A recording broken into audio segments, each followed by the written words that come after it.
আসসালামু আলাইকুম। Welcome to run with Arafat. একঝাঁক ভ্রমণ পিয়াসু পাগলদের সাথে ইফতারের আয়োজনে অংশগ্রহণ করার জন্য আজকে যাচ্ছি ধানমন্ডিতে। ধানমন্ডির গ্র্যান্ড লঞ্চ বাফেট রেস্তোরাঁয় আয়োজন করা হয়েছে এই ইফতার আড্ডার।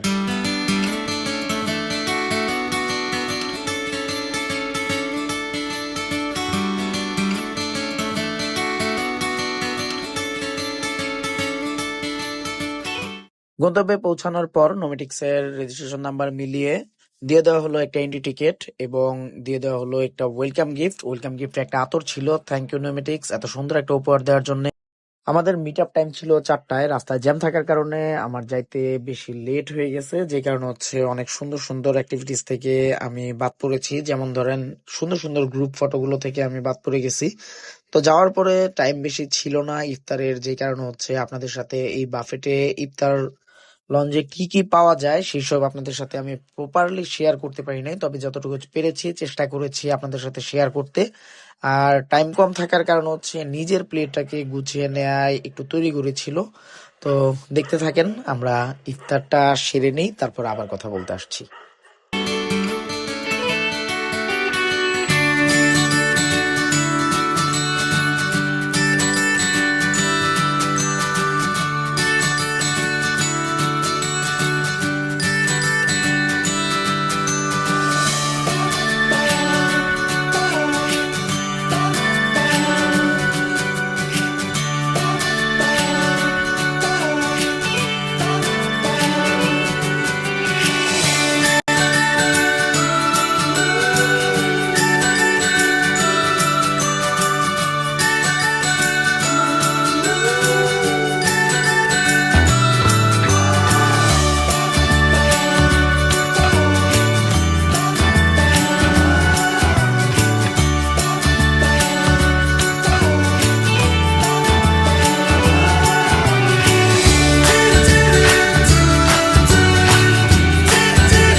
আমি তো দেরি করে গিয়ে মোটামুটি একটা টাইম পাইছি, কিন্তু আমাদের রাসেল মাহমুদ রিয়াদ ভাই একদম আজান দেয় দেয় অবস্থায় এসে পৌঁছাইছে। আর আচ্ছা, রাসেল ভাইয়ের ফেসবুক পেজ লিংকটা আমার ভিডিও ডিসক্রিপশনে দেওয়া থাকলো, আপনারা চাইলে দেখে নিতে পারেন।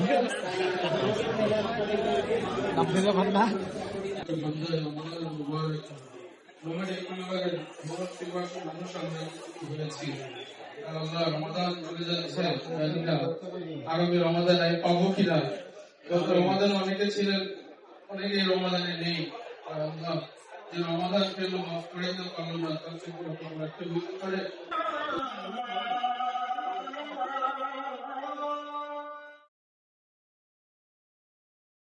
আমাদের ইফতার খাইতে খাইতে কিন্তু এখানে নাশিদের আয়োজন করা হয়েছিল, আই মিন হচ্ছে গজল গাওয়ার আয়োজন করা হয়েছিল। আর আমাদের নোমেটিক্স এর মেম্বার নিপুণ ভাই কিন্তু দুর্দান্ত গান করেন। তো নিপুণ ভাইয়ের গলায় চলেন একটা নাশিদ শুনে আসি, এরপর আরো কিছু যৌথ নাশিদ এবং গজল গান গাওয়া হয়েছে, সেগুলো চলেন শুনে আসি।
জাহানের বাদশা নবী কামলিওয়ালা রে আমার মনের ঘরেতে আমি রেখেছি যারে ও জাহানের বাদশা নবী কামলিওয়ালা রে ও জাহানের বাদশা নবী কামলিওয়ালা রে আমার দয়ার নবী রে আমার মায়ার নবী রে আমার দয়ার নবী রে আমার মায়ার নবী কামলিওয়ালা রে ও জাহানের বাদশা নবী কামলিওয়ালা রে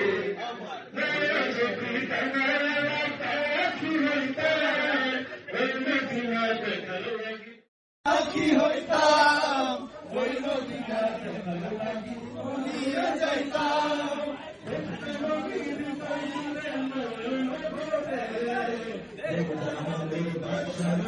কামলেওয়ালা রে ও জাহানের বাদশা নবী কামলেওয়ালা রে আমার মনের ঘরেতে আমি দেখেছি যারে ও জাহানের বাদশা নবী কামলেওয়ালা রে ও জাহানের বাদশা নবী কামলেওয়ালা রে আদির পিতা হারুন যখন মুসিবতে পড়ে মোদের নবীর ওসিলাতে আল্লাহ কবুল করে আদির পিতা হারুন যখন মুসিবতে পড়ে মোদের নবীর ওসিলাতে আল্লাহ কবুল করে শাহাদাতের বিচারতে দেখা দিও রে দো জাহানের বাদশা নবী কামলিওয়ালা রে দো জাহানের বাদশা নবী কামলিওয়ালা রে আমার মনের ঘরেতে আমি রেখেছি যারে দো জাহানের বাদশা নবী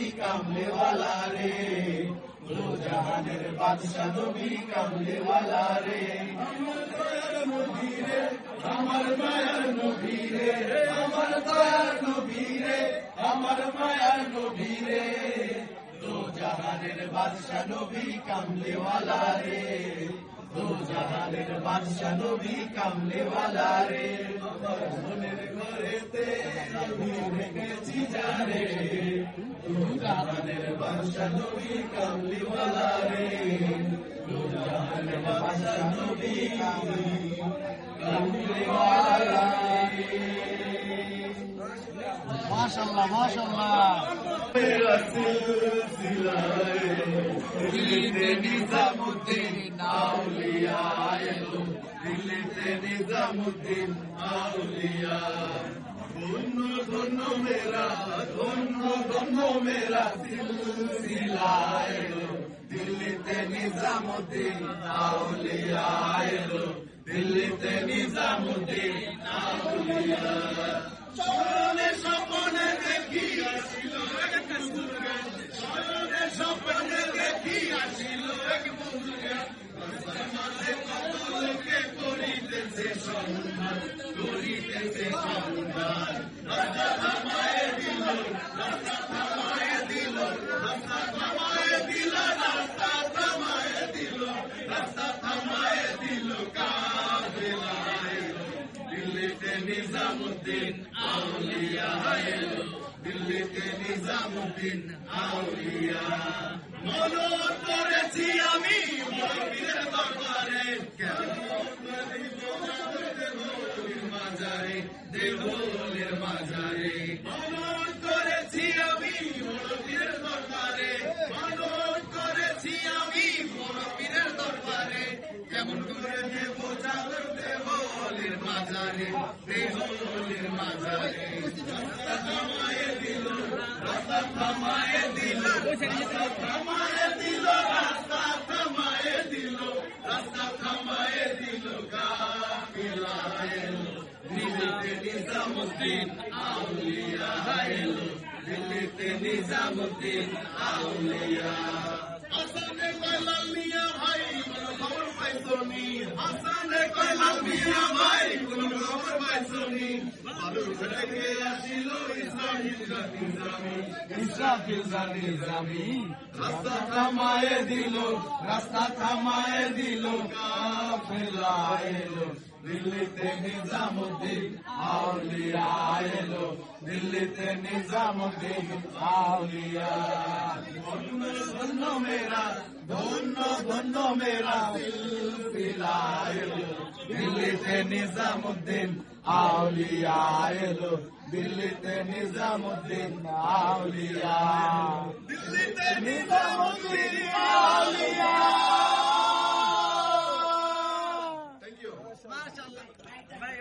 গজল এবং গানের পর শুরু হয় ডিনারের পর্ব। আর ডিনারের পর্ব শুরু হয় প্লেটে খাবার সাজিয়ে নিয়ে বসে পড়ি টেবিলে। খাওয়া দাওয়া শেষ করে আমরা সকল ট্রাভেলার্স বসে পড়ি গোল টেবিল বৈঠকে, যেখানে একে অপরের সাথে ট্রাভেল রিলেটেড ইনফরমেশন শেয়ার করতে থাকি। বহুত দিন পর ভ্রমণ পিয়াসু পাগলদের সাথে এক টেবিলে বসে জম্পেশ একটা আড্ডা হয়। আর এত সুন্দর একটা আয়োজন করার জন্য নোমেটিক্স ট্রাভেলসকে আমি ধন্যবাদ জানাই। ধন্যবাদ জানাই নোমেটিক্স ট্রাভেলস এর অ্যাডমিন প্যানেলকে। বিশেষভাবে ধন্যবাদ জানাই মনিরুল ইসলাম সোহাগ ভাইকে, আলমগীর ভাইকে, জুই আপুকে এবং নাম না জানা সকল ভ্রমণ পিয়াসু পাগলদেরকে।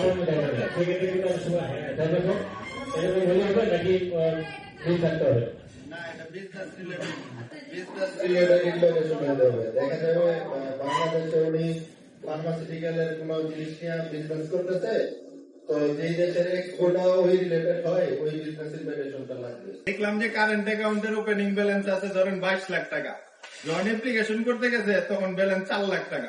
এই প্রতিটা টাকা সেভিংসে গেছে প্রতি মাসে। ওইদিকে বিজনেস খালি হয়ে গেছে, এদিকে সেভিংস 22 লাখ টাকা হয়ে গেছে।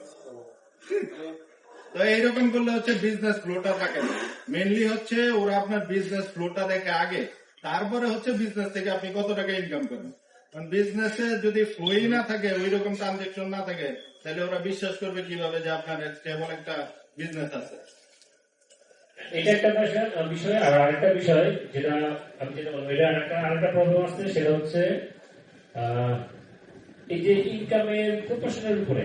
সাপোজ একজন ইলেকট্রিক্যালের ব্যবসা করে আর একজন ক্লোথিং এর ব্যবসা করে। আপনার বাংলাদেশে অ্যাভারেজে ক্লোথিং এর যদি আপনি 6 মাসে 1 কোটি টাকা সেল করেন, আপনার বিজনেস অ্যাকাউন্টে শো করে, এখানে কত পার্সেন্ট প্রফিট হওয়ার কথা আপনার, ঠিক আছে? আর একজন ইলেকট্রনিক্স এর বিজনেস করে, তার মাসে 2 লাখ টাকা সেল হয় বা 10 লাখ টাকা, এটা কিন্তু একটা মার্জিন আছে, যাতে 10% বা 15% একটা প্রফিট আমার পরিসীমার অ্যাকাউন্টে যাচ্ছে। আপনি এমন টাইপের একটা বিজনেস করেন যেটা হচ্ছে মাসে আপনি ইনকামের সাথে আপনার প্রফিট নেওয়ার সাথে মিল নাই, মানে আপনার মূলধন এটা আপনার অ্যাকাউন্টে নিয়ে যাচ্ছে। এটা কিন্তু তারা মার্ক করেছে বাংলাদেশের প্রেক্ষাপটে। এই সেক্টর গুলোতে বিভিন্ন সেক্টর আছে, বিজনেসের অনেকগুলো সেক্টর থাকে না, আপনি আইটি তে করেন, কেউ ইলেকট্রনিক্স করে, কেউ ক্লোথিং এ করে, কেউ বিভিন্ন বিজনেস থাকে। দেখা যাচ্ছে যে এই বিজনেসটা কত পার্সেন্ট প্রফিট হলে আপনি মানে কত কোটি টাকা লেনদেন হলে কত পার্সেন্ট প্রফিট হতে পারে, তারা কিন্তু একটা মার্জিন ধরে, এটা 10%, 8%, 5%। আপনার টোটাল 10 লাখ টাকাই বিজনেস করবেন। যখনই আপনার কাছে টাকা থেকে যাবে 15 লাখ, আপনি শো করছেন 10 লাখ, ওই 5 লাখ লাগে আপনার ইনকাম ট্যাক্স ফাইলে 1 কোটি থাকে, 1.5 কোটি থাকে, এটা নিয়ে আমাদের হেডেক না। হেডেক হলো আপনি যে এখন ট্রানজেকশন করতেছেন, এইটার উপরে তো আপনার এই বছর ট্যাক্স হবে। তাহলে আপনি এটা বলতে পারেন ব্যক্তি আমাদের সবারই ট্রাভেলার যারা আমরা, আমি শেষ করলে আমটা পেয়ে যাবেন ইনশাআল্লাহ। একটু দাঁড়ান, এখন একটা কোশ্চেন, যে একটা লোক দেখাচ্ছে আমার প্রতি বছরে সর্বনিম্ন 3.5 লাখ টাকা, উনি যেটা বললো জিরো রিটার্ন, যেটা ওই বেটা কামাই করে মাসে বছরে 3.5 লাখ টাকা, ও 5টা দেশ ভিজিট করছে, টাকা করতে গেছে। এখানে উনি যে করছে এই ঘোরাটা কিন্তু ওনার যে ইনকাম, ধরেন যে সে কি পারপাসে করলো, বিজনেস পারপাসে নাকি নিজের হলিডের জন্য। যদি নিজের হলিডে পারপাসে যায় তাহলে তার ইনকামের সাথে সামঞ্জস্য থাকতে হবে, তাইলে এটা অ্যাকসেপ্ট করবে। ধরেন ইনকাম করে 3 লাখ, এমনই 5 দেশ ঘুরে 6 লাখ খরচ করে ফেলছে, এটা কি মানবে? ইনকাম ট্যাক্স মানবে না। কিন্তু এখানে অনেকেই বড় ব্যবসায়ী আছেন, অনেক বড় বিজনেস, তারা যেটা করবেন পার্সোনাল অ্যাকাউন্ট থেকে, আমি বলে দিই শোনেন আগে। আড্ডা শেষ করে এখন বাড়ি ফেরার পালা। কেমন লেগেছে আজকের ভিডিও কমেন্ট করতে ভুলবেন না। ভুলভ্রান্তি ক্ষমা সুন্দর দৃষ্টিতে দেখবেন। চাইলে আপনিও যুক্ত হতে পারেন আমাদের নোমেটিক্স পরিবারে। এখানে দেশের স্বনামধন্য ট্রাভেলার্সরা সর্বদা প্রস্তুত আপনার ভ্রমণ রিলেটেড প্রশ্নের উত্তর দেওয়ার জন্য। যে কোনো ধরনের সহযোগিতার জন্য আমাদের পরিবারে যুক্ত হয়ে যান। আজকের মতন ভিডিও শেষ করছি, তবে আজ যাচ্ছি না, ফিরবো নতুন কোনো ভিডিও নিয়ে। সেই পর্যন্ত আমরা থাকবো ভালো, আমরা রাখবো ভালো। Stay tune, run with Arafat. আসসালামু আলাইকুম।